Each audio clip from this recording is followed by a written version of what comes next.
আমরা চাই আগামী ফেব্রুয়ারির মধ্যে যে নির্বাচনের কথা আছে নির্বাচন করতে হবে, তবে সাথে সাথে পরিবেশকে উন্নত করতে হবে, আইনশৃঙ্খলা পরিস্থিতিকে উন্নত করতে হবে, যাতে করে প্রত্যেক ভোটার এবং প্রার্থী নির্বিবাদে ভয়মুক্তভাবে নির্বাচনে কাজ করতে পারে এবং ভয়মুক্তভাবে নির্বাচনে ভোট প্রদান করতে পারে।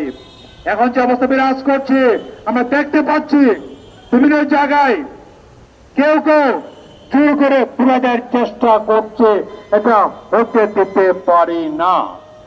আমাদেরকে লেভেল প্লেইং ফিল্ড করতে হবে, সমান সমান ব্যবস্থা করতে হবে, এর কোনো বিকল্প নাই। তা না করে যদি এখন যেভাবে চলছে চলতে থাকে, তাহলে আশঙ্কা করছি আমরা ভোটের নামে প্রহসন হবে, এই আগে হয়েছে এভাবে হওয়ার চেষ্টা করা হবে। এটা জাতি মেনে নেবে না, আমরা মেনে নেব না।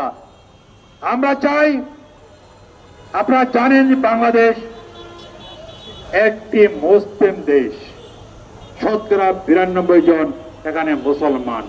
তাদের সন্তানরা স্কুলে পড়াশোনা করে, এই সন্তানের জন্য একটি অন্যতম সাবজেক্ট হচ্ছে ধর্মীয় ও নৈতিক শিক্ষা।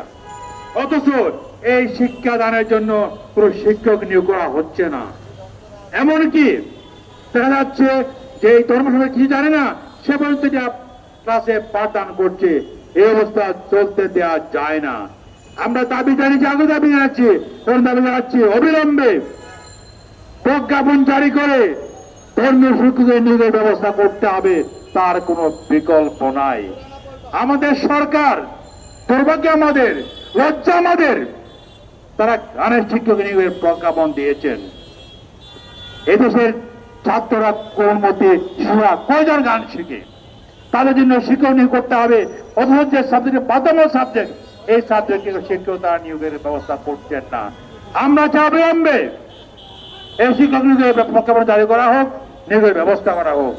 তাই সংগ্রামী ভাইয়েরা আমার, আজকে আমাদের সমাজে ফ্যাসিবাদ চলে যাওয়ার পর যে মুক্ত তৈরি হয়েছে, আমরা চাই এই মুক্ত অবস্থাকে ধরে রেখে আগামী নির্বাচন করতে, জুলাই সনদে কার্যকর করার মাধ্যমে তা করা সম্ভব।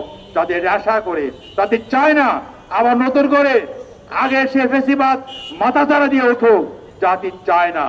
এই সরকারকে চেষ্টা করতে হবে যাতে করে ফ্যাসিবাদের কোনো দোষর, ফ্যাসিবাদের কোনো সঙ্গী সাথী, তাদের সমর্থকরা যাতে করে আর মাথাচাড়া দিয়ে উঠতে না পারে।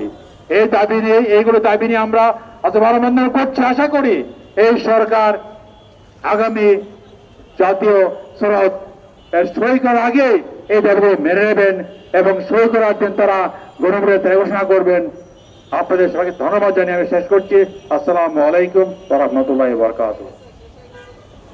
সংগ্রামী তৌহিদি জনতা,